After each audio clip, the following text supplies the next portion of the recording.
Hello everyone. Thank you for joining me for story time. Let's pick out our book for tonight.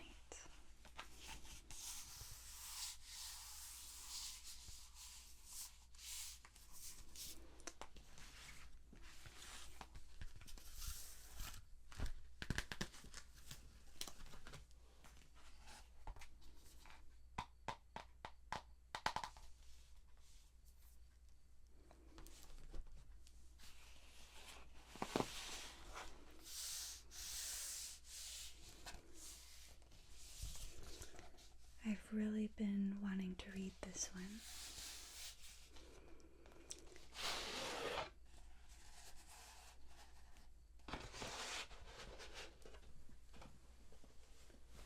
It's called How to See Fairies. I loved fairies growing up, and I've actually never read this book, but it's really beautiful. It's by the Folio Society.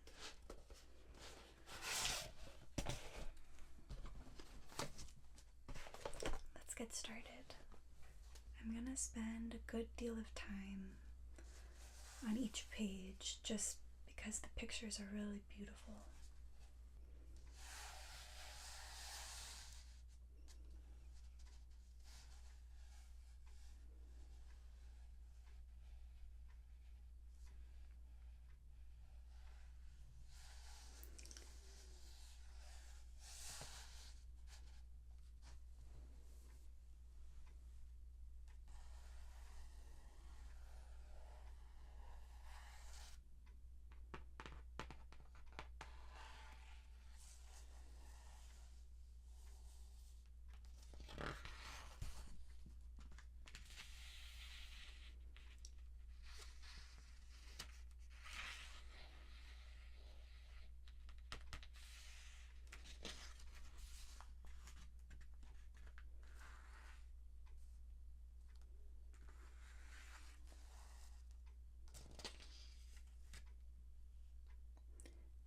How to See Fairies and Other Tales, written and illustrated by Charles van Sandwyk.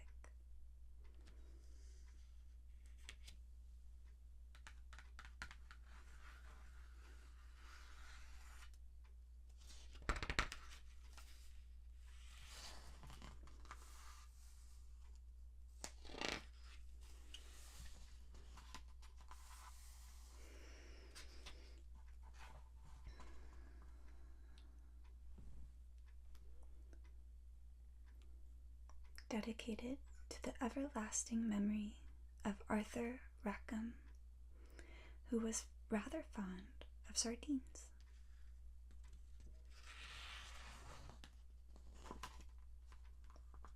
How to See Humans. Preface. I have always known fairies exist because there is a right and a wrong way to draw them. If you try to draw something imaginary, say, for instance, an vociferous snork nose or a wide-mouthed wrangler, you have no real way of knowing how it should look. So anything goes, really.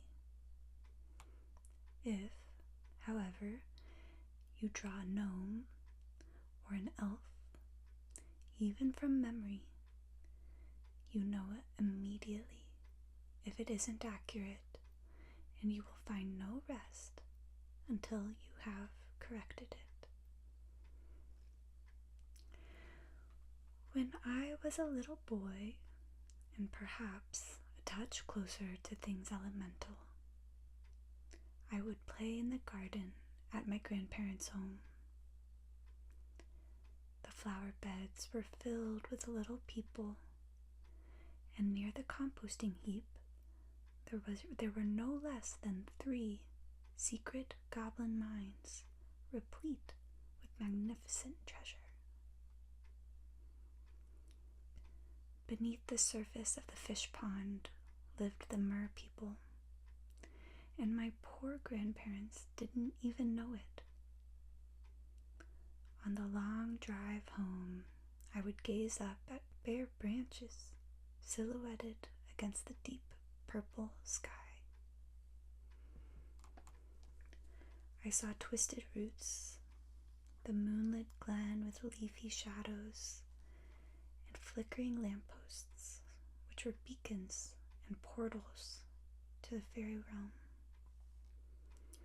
This secret, hallowed land was just out of reach, but real, nevertheless. Strangely enough, I had no objectionable grown-ups hovering around trying to convince me that fairies were real. It was up to me to convince them. And these tales, published originally in little volumes over the last 30 years or so, and gathered here together for the first time, are some of my attempts to do just that. When you come to realize fairies exist, you just appreciate life so much better. CVS.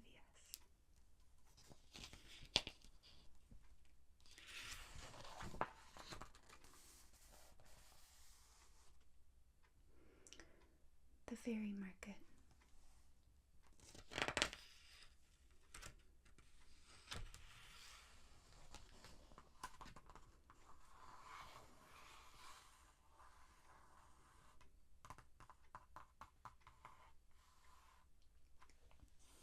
Charles van Sandwyk.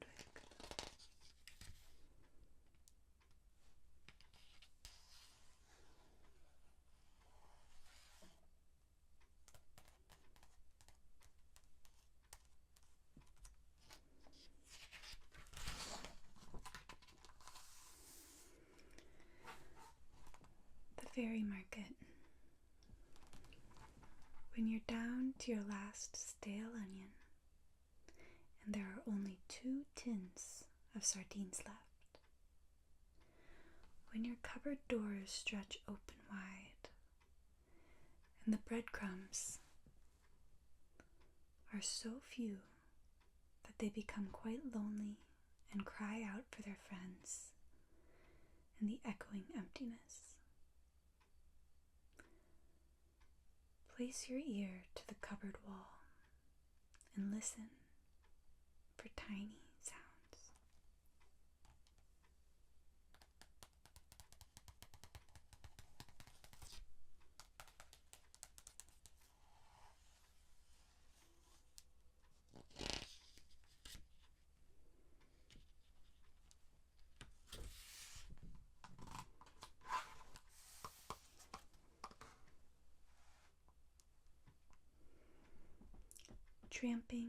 Tramping little feet down where elves and toadstools meet. Fairy porters, bundled packs, wee ones taking piggybacks. Trestled tables, tangled roots, jeweled piles of fairy fruits, where mice confer with toads and foxes, while bumblebees repair your sockses.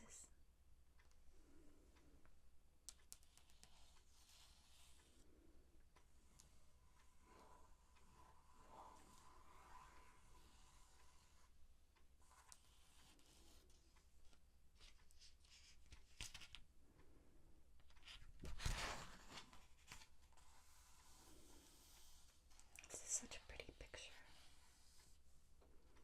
I hope you can see the detail. There's earthsea roots and fruits, winter stores of nuts, the squirrel. There's the bumblebee repairing the socks, a little library, how to see humans, hand-picked mushrooms, 3 peas in a pod, an owl sending a letter. It's a really exquisite picture.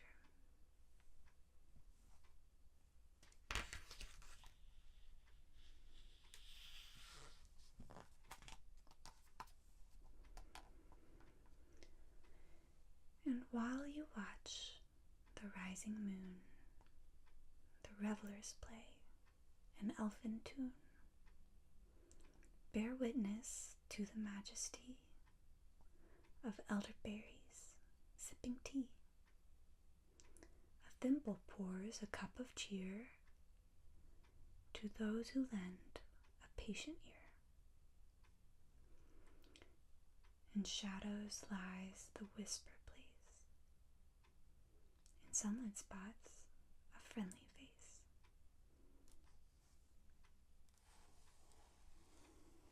There's the revelers.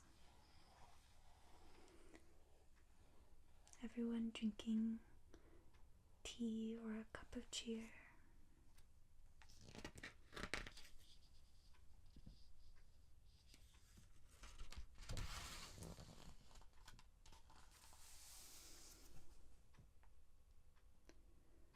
The precious tales of life are told.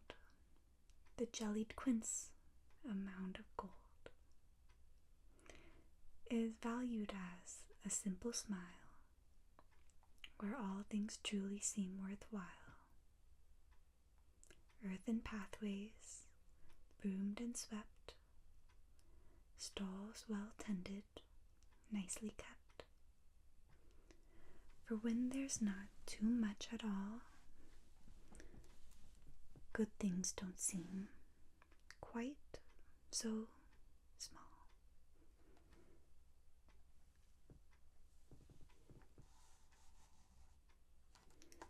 Walter Hedgehog's glorious fairy sweets, guaranteed to satisfy from the lips down.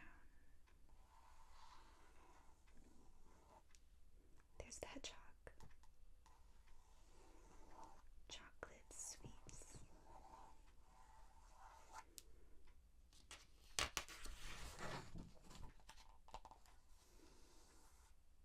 The end. Here are some tree people with their mushrooms,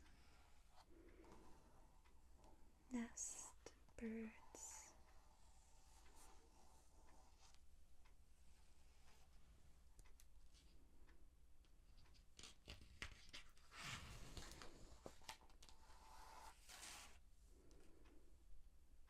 How to see fairies.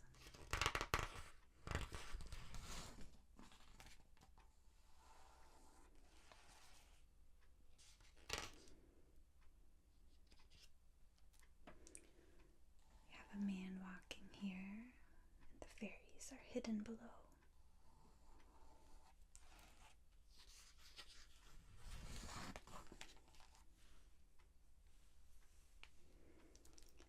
So often, when I sleep at night, my dreams are overladen with visions of the fairy folk, led by a tiny maiden. They dance upon my furrowed brow till I have all but woken. And this is what they say to me, in words so softly spoken.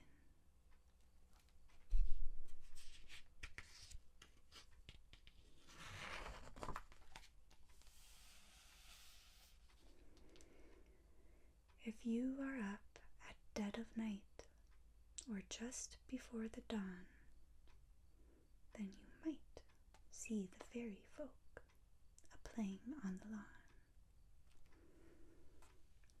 There's a little fairy playing on the lawn. And here's some more.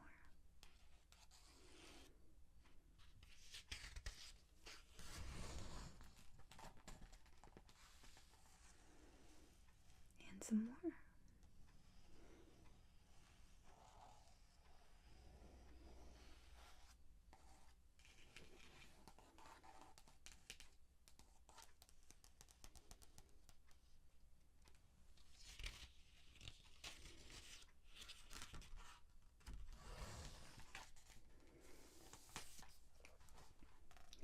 And so I rise and stumble out to crawl on hands and knees, where fairy lamps illuminate the purply shadowed trees.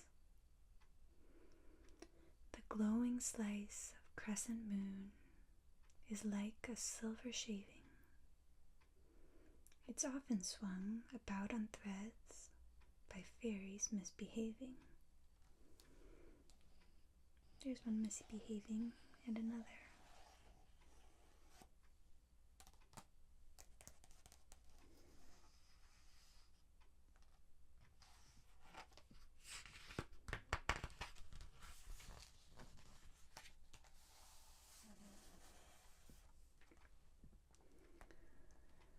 I look between the muddled roots of trees, and if I'm quick, I'll see an elf boy scurry by to save a fallen chick. If I blink and miss him, he'll be back upon the morrow, looking for some baby food and pantaloons to borrow.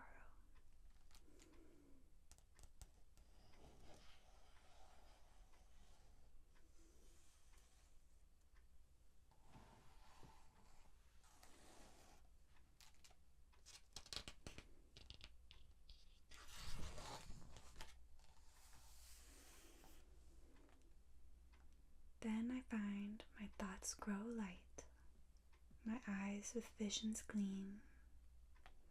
At last I know the fairy folk are not a passing dream.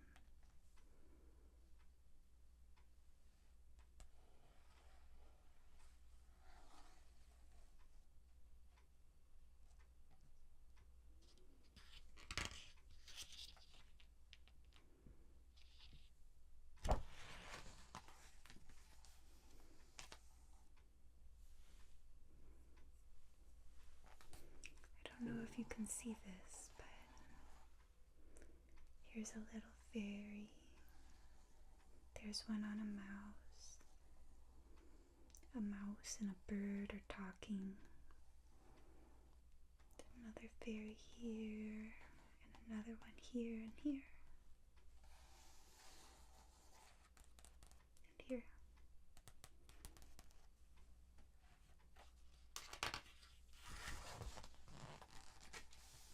The end.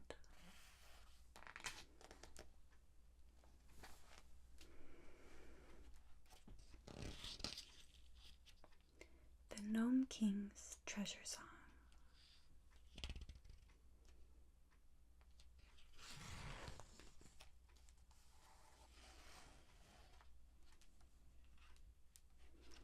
There's our Gnome King, looking quite stately. A bumblebee with a key, probably to the treasure.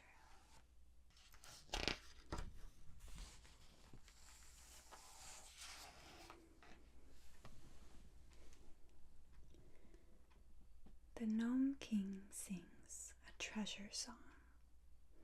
To him the earth and sky belong. He sits in bowers gold and green. Such happy moments he has seen. The parting summer wind has sighed. Now autumn's chest is open wide. There's his crown.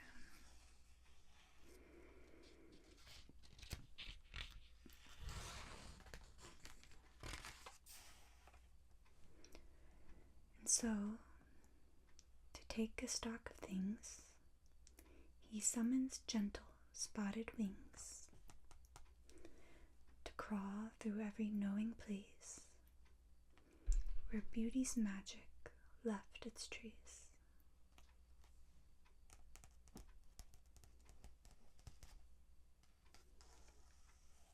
We have a spider, its web, a bee, thistle.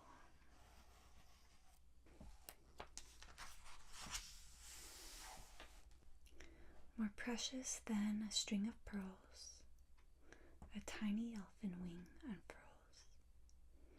and laughter heard within the woods outlasts the finest earthly goods. When thistle's newborn children fly to find new homes across the sky, a deed is signed, a battle won, all blossoms turn to face the sun.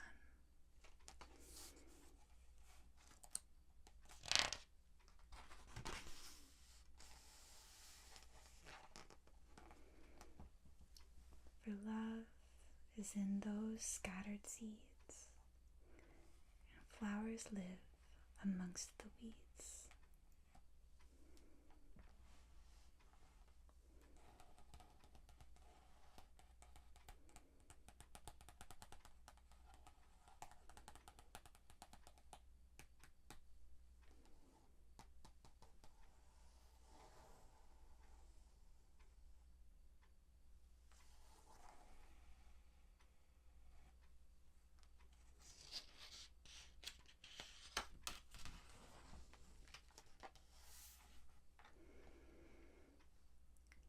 As fruit matures on ancient trees, so time enriches memories.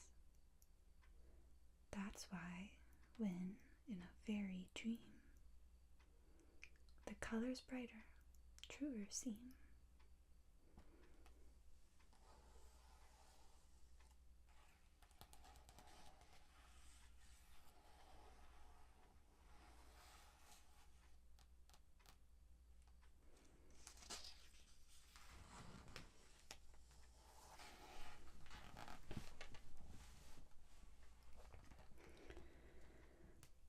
The last gilt rays of sunshine down upon the Gnome King's copper crown, and so he takes his thoughtful rest to sing of what he knows is best. There's our gnome.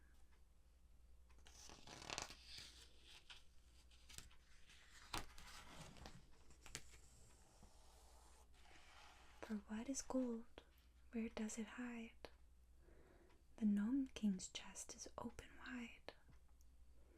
If it's riches that you seek, they're found among the small and meek. Partake of every simple pleasure, for living is the finest treasure.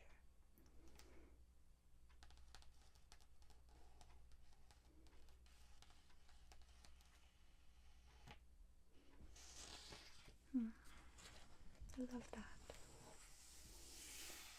The end.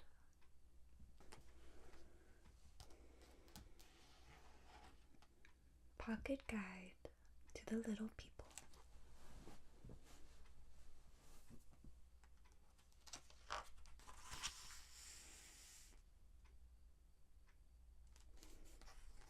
Look at this cute little bumblebee guy.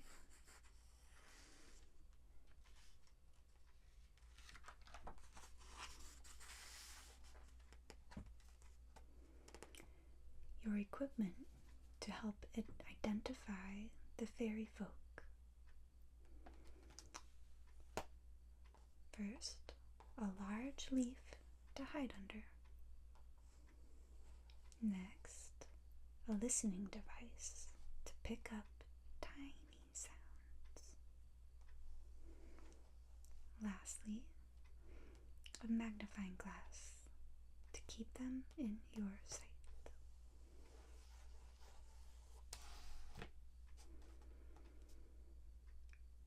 The surest path to the realm of the little people is the one taken with gentle steps and an open heart.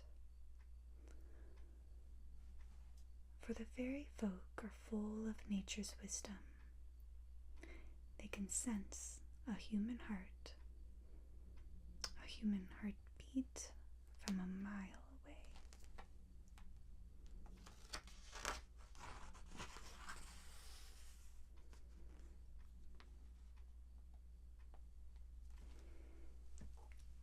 A little fairy making a fire,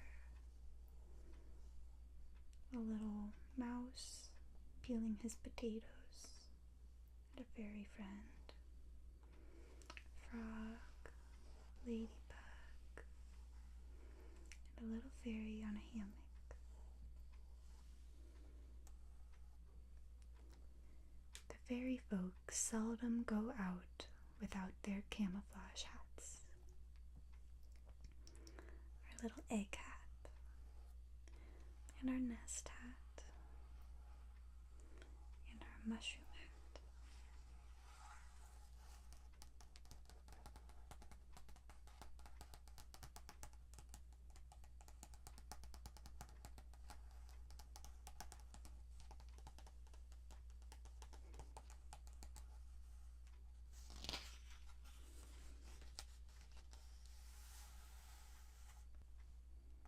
Flower fairies love to dance, and they are so light-footed that when they prance in the blackberry patch, they don't hurt themselves at all. If you happen by, they will stand perfectly still, pretending to be summer blossoms or dandelions. He has a dandelion hat. She's wearing a blossom dress. They're in this blackberry patch. Here's another cute dandelion fairy.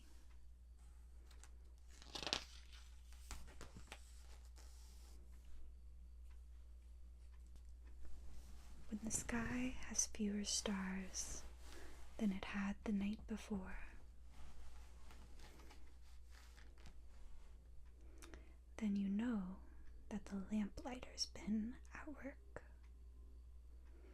mixing stars and luminous dew to paint the glow on fireflies.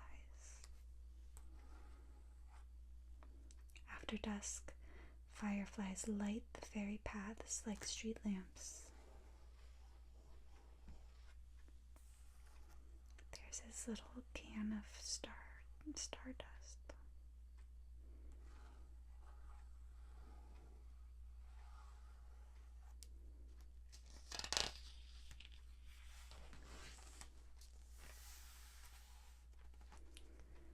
Fairy footprints, the walking stick marks of a very old fairy, walking with pointed toes. Tiny footprints are often covered by a snail's trail, and this says, "Move slowly and with great precision."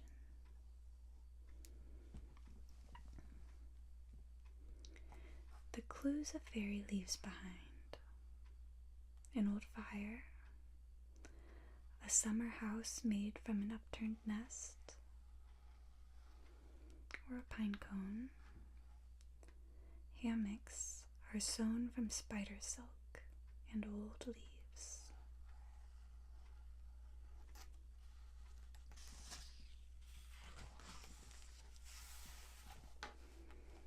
The fairy babes hide in secret places. You may spot one in a small snail shell, or napping in a thrush's nest. All the little babies, and a little lullaby.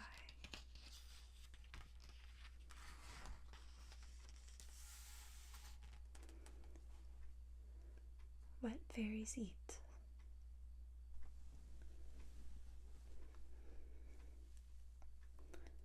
The spots that fall from ladybug wings are the currants in fairy currant buns.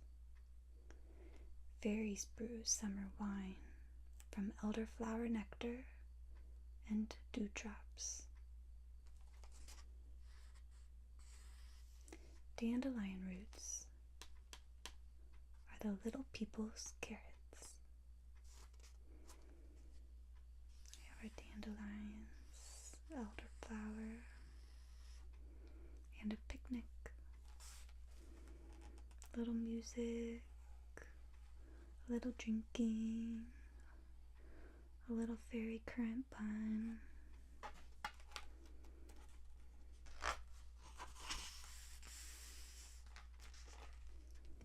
Autumn fairies gather nuts and berries, which they dry and pound into delicious cakes. These are served at elfin banquets, by far the best time to view the little people, especially when they have eaten so much cake they cannot fly away quickly.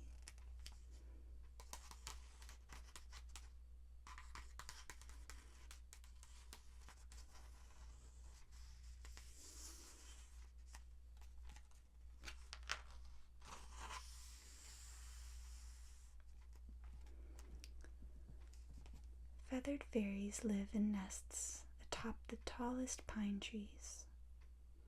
They love the birds so much that they help to feed the young ones when their parents attend choir practice.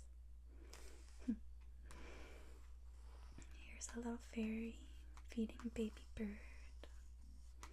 This very sophisticated gentleman is going to go to choir practice, it looks like. So cute.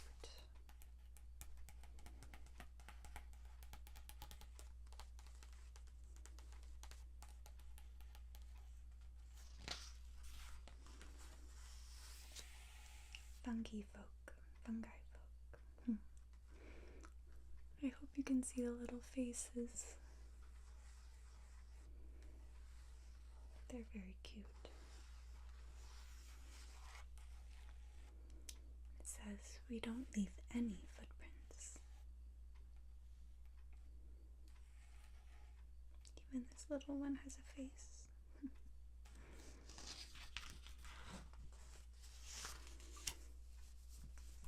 The Fairy Creed. Heaven above and the earth we love.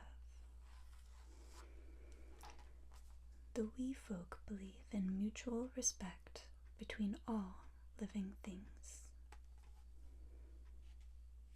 Demonstrated by this fairy and mouse.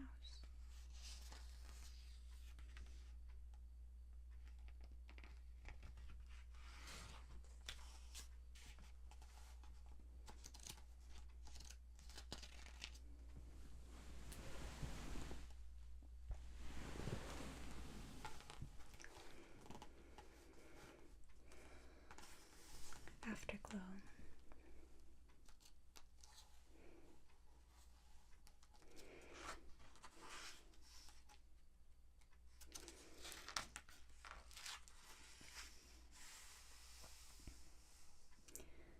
The leaves are heaped in tidy mounds.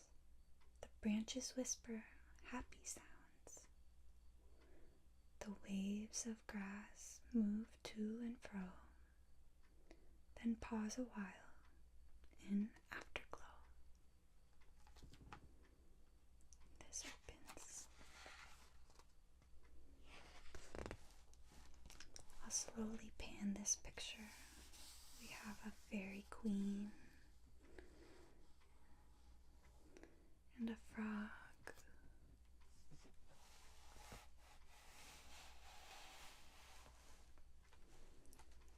Some grasshoppers playing music. A little fairy climbing a blade of grass.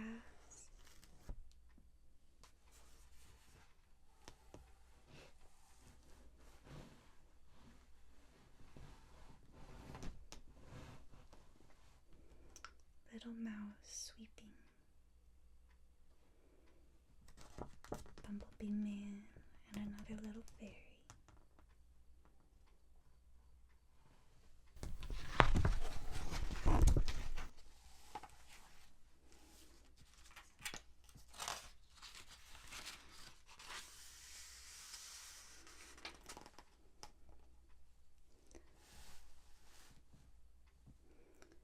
The rake and hoe are out of sight.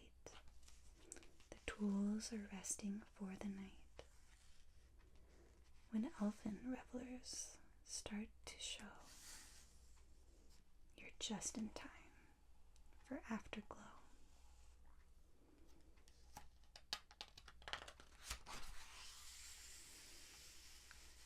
And now you've walked your country mile, the earth looks up and shares a smile. Hearken to the sounds below, beckoning the afterglow.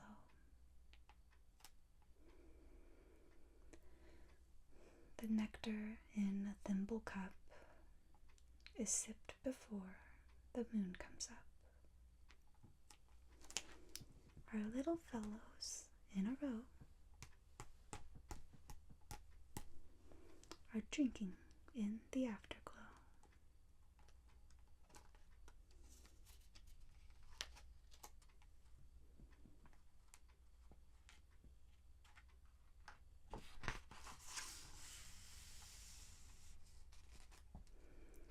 In amber tones the light caressed, a place within my heart to rest.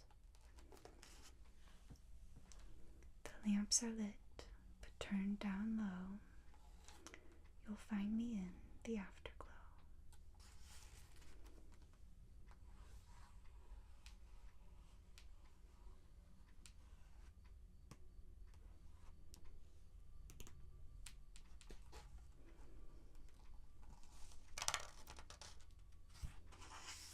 The end.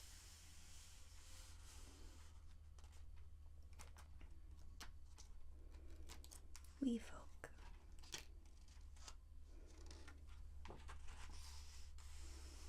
We folk are better than big folk.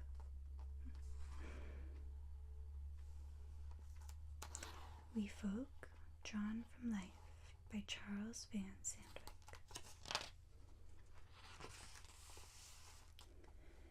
Here follows a collection of little people observed, unbeknownst to themselves, during a great journey through the great woods, and recorded with great imagination between dusk and dawn, when most good folk are fast asleep.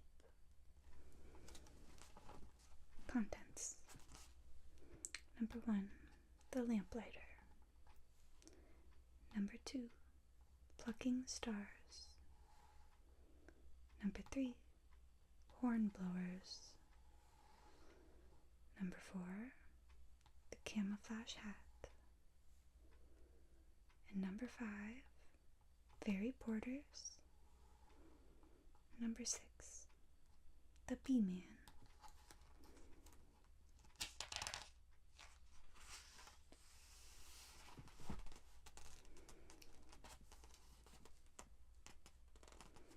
Here we have the lamplighter.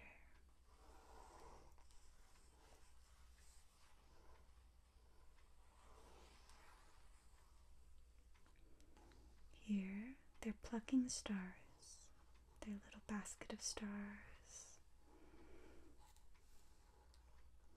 The young and the old pluck stars.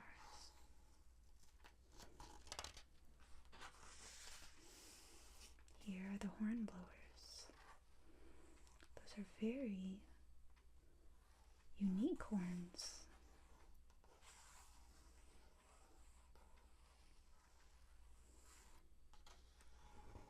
And a camouflage hat. I would agree. And he seems to have just broken out of a shell.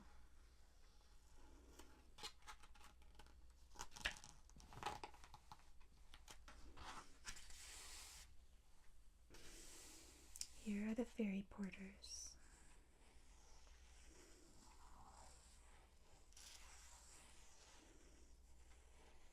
I don't actually know what that means. And the bee man, smoking his pipe. His little ladybug man friend.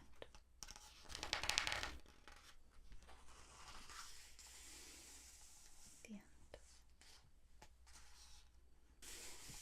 This is the last story in this series, The Fairies' Christmas.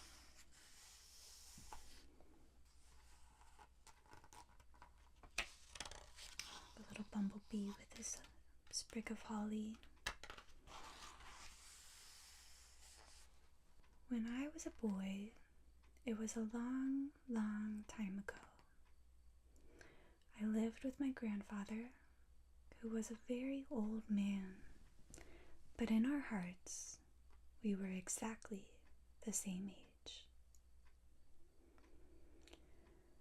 Life was more simple, you see, and we were without much to eat.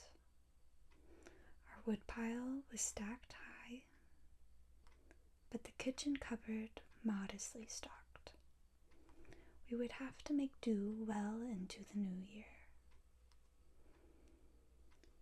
We lived in a small cabin at the edge of the woods, and whenever we went anywhere, we always walked. It was uphill in every direction, even coming back home. Distances being much further in those days, we were very thin, you can be sure. The snow had blown deep drifts around us. The Christmas Eve I remember so well. My grandfather went to the great winter woods and dug up a little fir tree to bring into the house.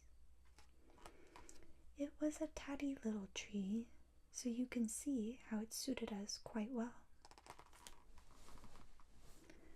Though we had nothing with which to decorate its branches. It seemed quite happy. You can see the tree, the fairies. Happy to spend the chilly night in our warm cabin, nestled beside the hearth. That evening, as we sat in quiet contemplation of our little tree, a sudden rat-a-tat-tat brought us to our feet. Grandfather cautiously opened the door as I peeked from behind his knees, and to our great surprise, we found a gathering of fairy folk huddled at the portal. They were led by a beautiful fairy queen who held a tiny babe in her arms.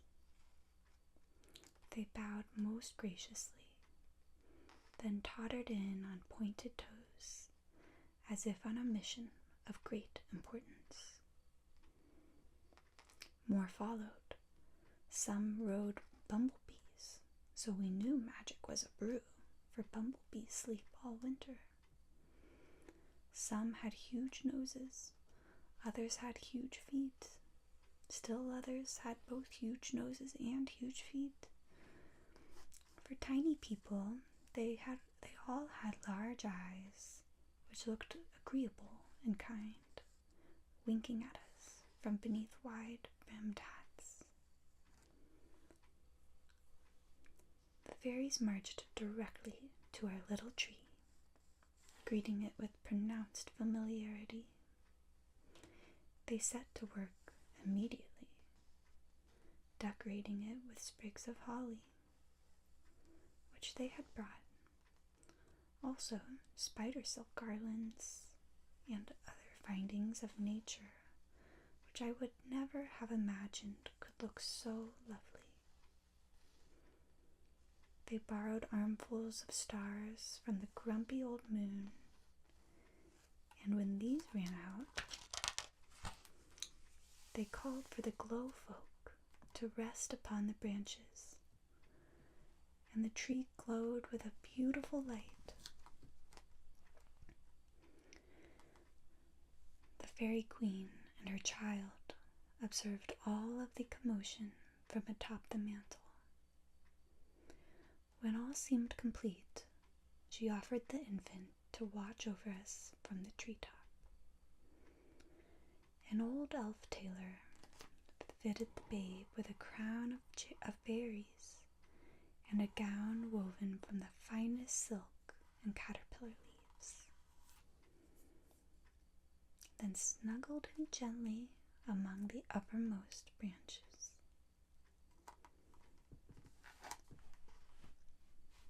During all of this, the kitchen had been a hive of activity, with cooks riding bees that buzzed back and forth from our small counter to the fire. With tiny eggs and fairy butter, they concocted puddings baked from tasty old roots and elfin treats filled with nuts and woodland berries. With everything prepared, the fairies invited us to sit around the tree for a lovely banquet. They chattered away in fairy language, which sounds like water trickling in summer streams. We couldn't understand a word, but the fairy queen told us how happy they were to share Christmas with us. They offered around the delicious morsels, which, it is true, were very tiny. We were not used to eating much anyway, so it was a feast for us. When the gaiety, laughter, and singing subsided, the wee folk scrubbed the little leafy dishes and went to find warm places to sleep under the cupboard and in the cracks along the wall. Grandfather and I declared this the finest Christmas ever. He hugged and kissed me, and tears of happiness streamed down our cheeks and made puddles on the floor.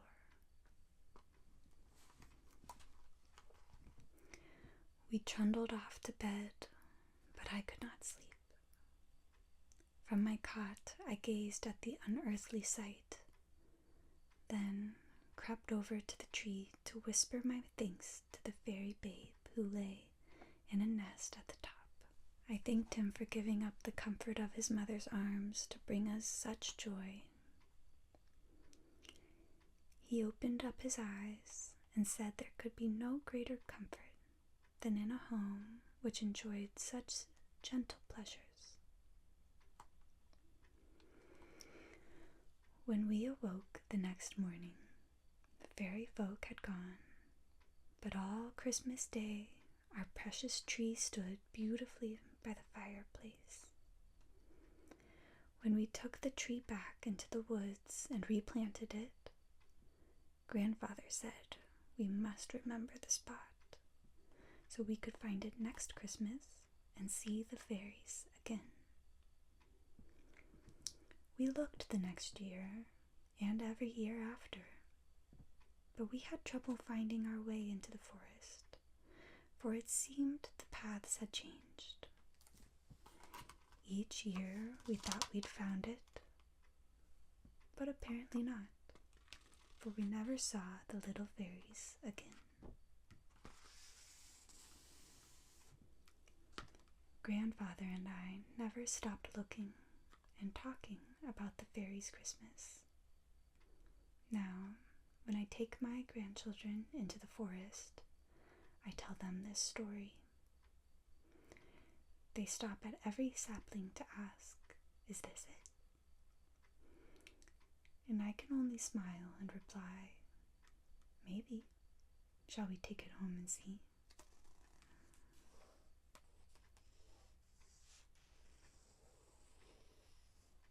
The end. Little Fairy on the Bumblebee.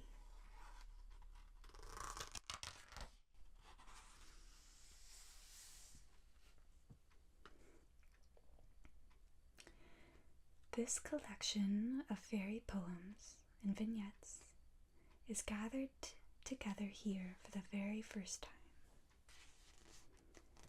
They were originally printed and hand-bound as individual little volumes published by the Fairy Press, a division of Charles van Sandwyk Fine Arts. We Folk was issued in an edition of 40 copies, printed in sepia from the original etched plates, so a set of prints was hand-tinted for this edition. The original edition of the Fairies' Christmas was illustrated with line drawings. The watercolor illustrations, drawn earlier in 1994, when the story was originally written, appear here for the first time. The order of appearance has been rearranged in this edition, and new color illustrations and tailpieces have been added.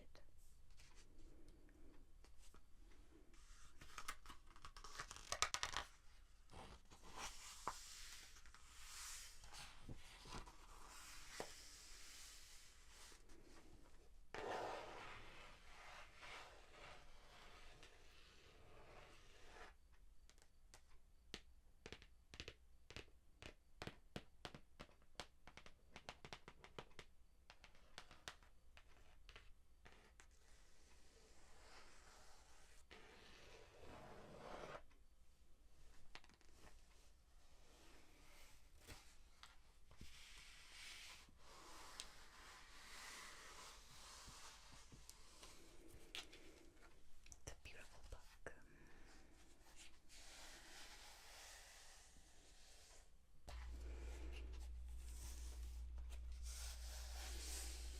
I hope you all have enjoyed this story time, reading How to See Fairies.